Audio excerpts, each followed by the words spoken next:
तो बच्चों आज हम कर रहे हैं 5 सेकंड क्विज ऑन थर्मोडायनेमिक्स। तो मैं 5 क्वेश्चन पूछूंगा और हर किसी के लिए आपको 5 सेकंड्स मिलेंगे। शुरू करते हैं पहले क्वेश्चन से। The internal energy of the ideal gas is the potential energy possessed by the gas molecules. ये गैस सैंपल लिया मैंने। अब मैं बोल रहा हूं कि इसकी जो इंटरनल एनर्जी होगी वो इन सारे मॉलिक्यूल्स की पोटेंशियल एनर्जी होगी। इज दिस स्टेटमेंट ट्रू और false? And your time starts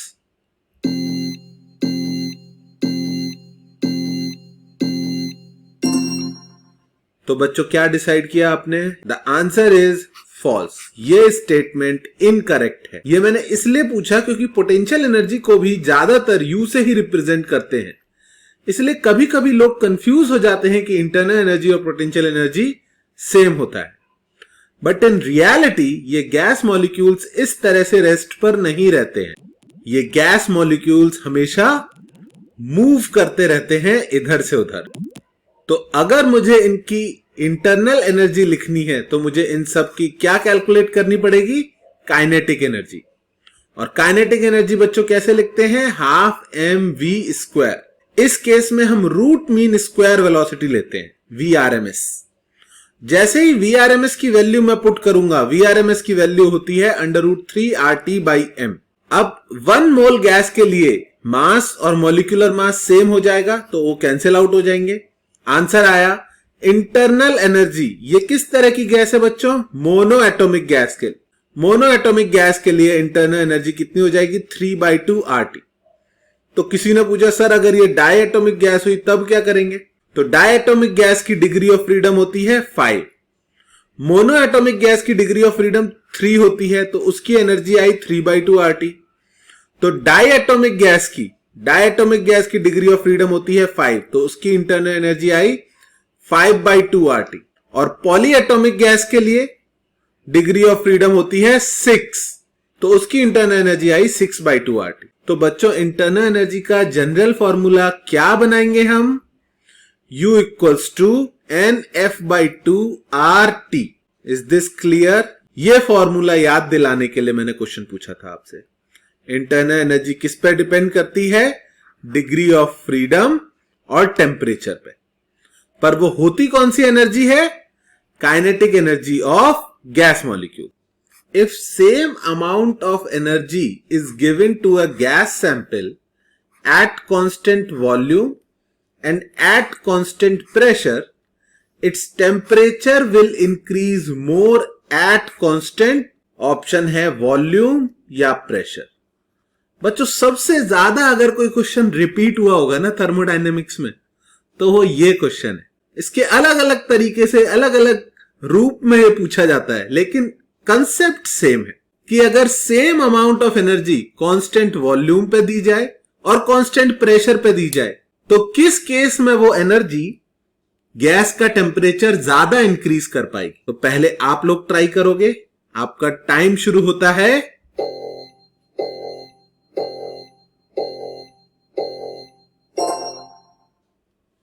तो बच्चों क्या डिसाइड किया आपने? The correct answer is at constant volume gas का टेम्परेचर ज्यादा इंक्रीज होगा। अब मैं समझा रहा हूं, ध्यान से सुनना। अगर आपको सैलरी मिलती है तो आप क्या करते हो? थोड़ा पोर्शन खर्च कर देते हो और थोड़ा सा बैंक में डाल देते हो। अब तुम बोलोगे सर हमें तो सैलरी मिलती नहीं। कुछ तो पैसे मिलते हैं। जो भी तुम्हें पैसे मिलते हैं उसका थोड़ा पार्ट तुम एक्सपेंस करते हो और बाकी का बैंक में डालते हो। जब गैस को एनर्जी मिलती है तो वो थोड़ा पोर्शन वर्क करने में यूज कर लेती है और बाकी का अपने इंटरनल एनर्जी में स्टोर कर लेती है। अब अगर तुम्हारे बैंक में पैसा बढ़ेगा तो तुम्हारा टेम्परेचर थोड़ा सा इंक्रीज हो जाएगा या नहीं? ऐसे ही अगर गैस की इंटरनल एनर्जी इंक्रीज होगी तो टेम्परेचर उसका इंक्रीज होगा। तो गैस को हीट मिली, थोड़ा तो वर्क कर दिया मतलब पिस्टन को धक्का दे दिया और बची हुई एनर्जी अपने अंदर स्टोर कर ली और टेम्परेचर बढ़ा लिया। आई बात समझ में या नहीं? तो अब इन दोनों प्रोसेस में क्या डिफरेंस है? जब कांस्टेंट प्रेशर होगा, प्रेशर चेंज नहीं हो सकता, वॉल्यूम इंक्रीज डिक्रीज हो सकता है, टेम्परेचर इंक्रीज डिक्रीज हो सकता है। तो एट कांस्टेंट प्रेशर जब आप हीट दोगे तो वर्क भी करेगी गैस और बची हुई एनर्जी को अपने अंदर स्टोर करेगी। लेकिन जब कांस्टेंट वॉल्यूम होगा तो गैस एक्सपैंड नहीं कर सकती। एक्सपैंड नहीं कर सकती मतलब अब आप जो भी हीट दोगे वो सारी की सारी कहां जाएगी? एक्सपैंड नहीं कर सकती, पिस्टन को धक्का नहीं दे सकती, वर्क नहीं कर सकती गैस। तो सारी की सारी एनर्जी कहां जाएगी? इंटरनल एनर्जी में, और टेम्परेचर ज्यादा इंक्रीज होगा। इट्स लाइक दिस कि आपको सैलरी मिली और मार्केट क्लोज थे, तो आपकी टेम्परेचर इंक्रीज हो जाएगी या नहीं? बैंक बैलेंस इंक्रीज हो जाएगा। बस ऐसे ही समझ लो, कभी नहीं भूलोगे। ओके, नेक्स्ट क्वेश्चन देखते हैं। The formula for change in internal energy delta u is delta u equals to nCv delta T. ये फॉर्मूला आप सबने पढ़ा होगा, सुना होगा। डेल्टा यू का formula nCv delta T for all type of process.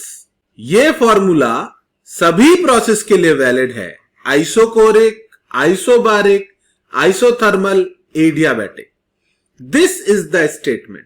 ये जो फॉर्मूला है delta u is equal to nCv delta T, क्या ये इन चारों प्रोसेस में काम करेगा? Isochoric, isobaric, isothermal, adiabatic. And your options are true और false and your time starts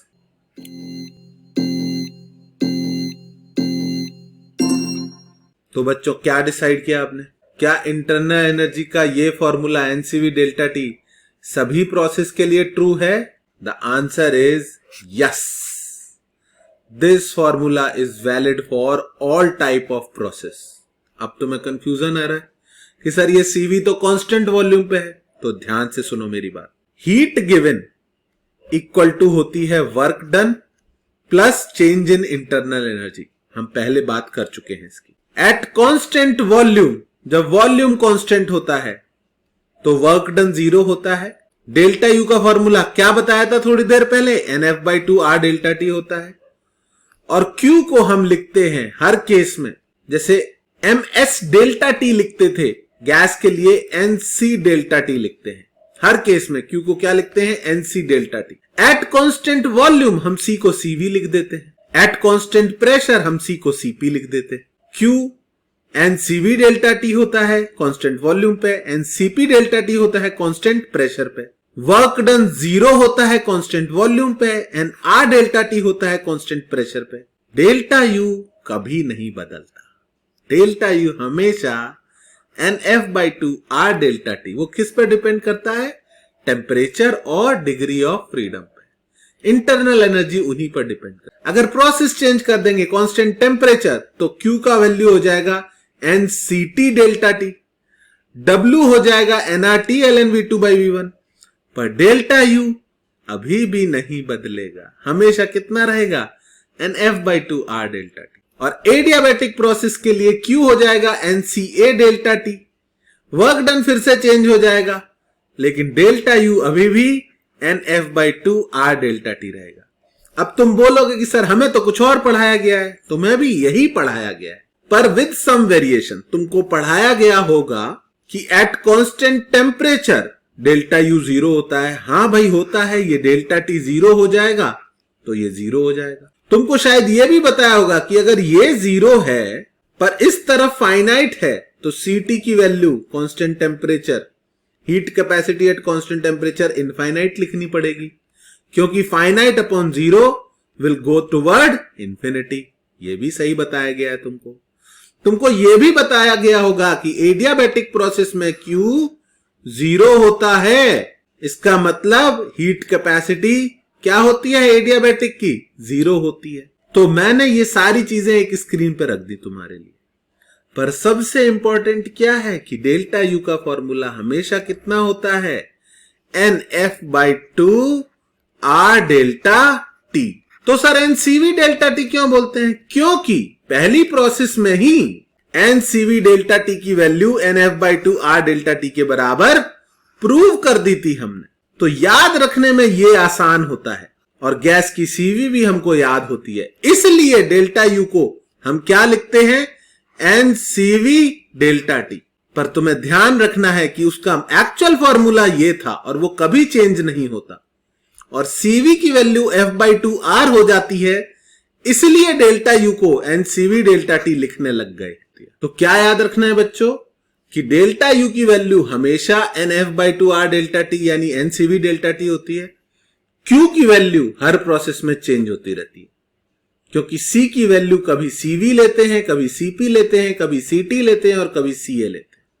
is that clear? बहुत ज्यादा डिटेल में नहीं जा पाऊंगा, बहुत छोटी वीडियो बनानी है मुझे। ओके, नेक्स्ट क्वेश्चन देखते हैं। If a refrigerator takes 50 joule heat from the insides and deliver 80 joule heat to the room, its coefficient of performance is। Refrigerator अंदर से हीट लेके बाहर रूम को देता है। ओके, तो कोएफिशिएंट ऑफ परफॉर्मेंस कैलकुलेट करना है। ऑप्शन है 8/3 और 5/3। ये मत बोलना सर ये ओरली कैसे करेंगे, 2 पैसे का क्वेश्चन है, ओरली हो जाना चाहिए। Give it a try.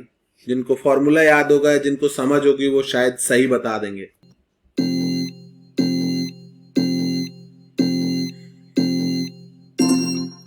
चलो बच्चों, आज मौका लगा है तो मैं आपको हीट इंजन और रेफ्रिजरेटर का डिफरेंस क्लियर कर देता हूं।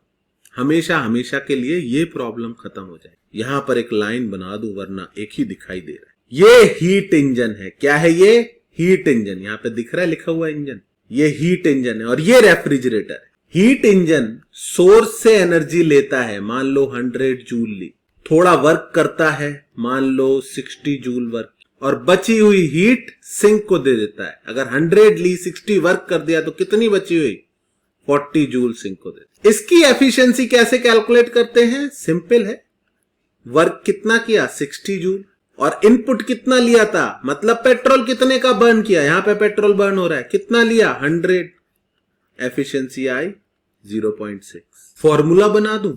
ओके, फॉर्मूला बना देता हूं। देखो, एक सेकंड ध्यान से देखना बच्चों। इसकी एफिशिएंसी का फॉर्मूला होता है वर्क डन जो किया डिवाइड बाय हीट जो इनपुट ली, क्योंकि जो इनपुट ली उतना पेट्रोल बर्न हो गया। वर्क डन होता है Q1 माइनस Q2, तो Q1 minus Q2 upon Q1 आ गया एफिशिएंसी का फॉर्मूला। ओके, Q1 Q2 को आप T1 T2 से रिप्लेस कर सकते हो कार्नोट साइकिल के लिए, तो और इजी फॉर्मूला बन के आ जाएगा। इसकी बात कर लेते हैं। रेफ्रिजरेटर में, रेफ्रिजरेटर जो है ये सिंक से हीट खींचता है। कैसे खींचता है? क्योंकि कंप्रेसर वर्क करता है, एयर को कूल करता है और वो सिंक से हीट बाहर खींचता है। तो ये कंप्रेसर कैसे चलता है? ये चलता है इलेक्ट्रिसिटी से। इस केस में जो इनपुट है वो ये कंप्रेसर जो वर्क कर रहा है उतनी बिजली खर्च हो जाएगी, तो वर्क जो कंप्रेसर करेगा उसके दम पर रेफ्रिजरेटर हीट खींचेगा। कहां से? फ्रीजर से, और इन दोनों को जोड़ के वो हीट कहां देगा? रूम को। तो जब इसकी परफॉर्मेंस की बात करेंगे, इसकी परफॉर्मेंस में यूजफुल काम क्या हुआ कि जो एनर्जी इसने फ्रीजर से खींची, कितनी? Q2 डिवाइडेड बाई तुम्हारा इनपुट क्या हुआ? अरे ये जो बिजली खर्च हो गई ये इनपुट हुआ ना, डिवाइड बाई क्या होगा? W work done by compressor, क्योंकि कंप्रेसर को तुम रन कर रहे हो। ये काम हुआ, ये इतना खर्चा हुआ, इक्वल टू क्या लिखोगे? फिर से वही Q2 plus W equal to Q1। तो W को क्या लिख सकते हैं जो पिछले केस में लिखा था? Q1 minus. समझ में आया बच्चों? दोनों के लिए एफिशिएंसी और परफॉर्मेंस अलग अलग आती, बस इतना सही बात थी। अब इस केस के लिए परफॉर्मेंस, रेफ्रिजरेटर ने 50 जूल हीट ली, कहां से? इनसाइड से, और रूम को कितना दिया? 80 जूल। यानी इस कंप्रेसर ने कितनी बिजली खाई होगी, कितना वर्क किया होगा? 30 जूल। तो ये खर्चा हुआ तुम्हारा और ये यूजफुल काम हुआ। Beta is equals to useful job divided by expense. Performance आया 5/3। एक बार खुद से ड्रॉ कर लो, हमेशा हमेशा के लिए टेंशन खत्म। अगला क्वेश्चन देखते हैं। If 2 iron spheres are at same temperature, the bigger one loses more heat every second, but the smaller one will cool down more quickly। Statement को समझो। मैं बोलना चाह रहा हूं कि अगर दो आयरन स्फीयर सेम टेम्परेचर पे हैं तो जो बड़ा वाला है वो ज्यादा हीट लूज करेगा, पर जो छोटा वाला है वो जल्दी कूल डाउन होगा। ऐसा कैसे? अपोजिट से स्टेटमेंट लगते हैं सुनने में। तो क्या लगता है, क्या ये स्टेटमेंट सही है, यस, या गलत है, नो? तो बच्चों एक्चुअल में ये स्टेटमेंट करेक्ट। ध्यान से समझना, ये बहुत ही फाइनर पॉइंट है। जो रेट ऑफ हीट लॉस होती है dQ by dt, Newton's law of cooling अगर आपने पढ़ा हो या रेडिएशन पढ़ा हो, तो rate of heat loss dQ by dt actually होती है -e sigma a T⁴ minus Ts⁴। Rate of heat loss किस पे डिपेंड करती है? एरिया पर, यानी ये डायरेक्टली प्रोपोर्शनल होती है रेडियस के स्क्वायर के। सेम टेम्परेचर पर जिसकी रेडियस बड़ी वो ज्यादा हीट लूज करेगा। बहुत सही, पहला स्टेटमेंट, पहला पार्ट करेक्ट। जो बड़ा होगा स्फीयर वो ज्यादा हीट लूज करेगा, उसका एरिया ज्यादा है, रेडियस ज्यादा है। लेकिन हीट जब जाती है तो टेम्परेचर किस रूल को फॉलो करता है? Q = ms delta T। जितनी हीट जाएगी टेम्परेचर उतना गिरेगा। तो इसको डिफाइन करके मैं लिख सकता हूं dQ by dt = ms dt by dt। ये बड़ा कंफ्यूजिंग लगता है लोगों को, dt by dt क्या लिख रहे हो सर? अरे भैया ये रेट ऑफ टेम्परेचर लॉस है। क्या है? Rate of temperature loss. ये क्या लिखा था सर? ये था रेट ऑफ हीट लॉस। क्या था ये? Rate of heat loss. फर्क है दोनों में। हीट तेजी से कौन लूज कर रहा है? बड़ा वाला जिसकी रेडियस ज्यादा है। पर रेट ऑफ टेम्परेचर लॉस का क्या फॉर्मूला बनेगा? बेटा इस ms को मैं उधर ले जा सकता हूं, dt by dt। Rate of temperature loss क्या आ रहा है? e sigma a T⁴ minus Ts⁴। ये न्यूमरेटर तो सेम रहेगा, पर डिनोमिनेटर में क्या आ गया? m into s। ये जो ms था ये उधर पहुंच गया नीचे। तो रेट ऑफ टेम्परेचर लॉस में एरिया तो अभी भी ऊपर है, पर नीचे क्या आ गया? मास। और मास किस पे डिपेंड करता है? वॉल्यूम पे। तो एरिया अपॉन वॉल्यूम हो गया, यानी कि ऊपर r² और नीचे r³। तो rate of temperature loss radius के इनवर्सली प्रोपोर्शनल है, यानी जो बड़ा होगा वो धीरे धीरे टेम्परेचर लूज करेगा। बच्चों ध्यान से सुनना, एक आदमी अमीर है, दूसरा गरीब है, ठीक है? लॉकडाउन हो गया, पैसे नहीं आ रहे किसी के पास। गरीब भी पैसे खर्च करेगा, वो थोड़े थोड़े खर्च करेगा। अमीर भी पैसे खर्च करेगा, वो ज्यादा खर्च करेगा। लेकिन जल्दी पैसे किसके खत्म होंगे? गरीब के ही होंगे। समझ में आई बात या नहीं? जो छोटा स्फीयर है उसके पास हीट एनर्जी ही कम है, वो धीरे धीरे लूज करेगा, तब भी वो जल्दी कूल डाउन होगा। अगर बात समझ में आए तो वीडियो को लाइक जरूर करना। गरीबी अमीरी समझा दी मैंने।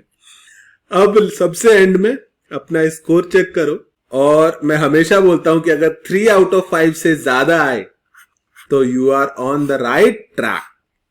और अगर कुछ भी नया सिखाया मैंने तो वीडियो को लाइक करो, शेयर करो, क्योंकि मजा तो तभी आएगा जब तुम लोग मुझे फेमस बना दो।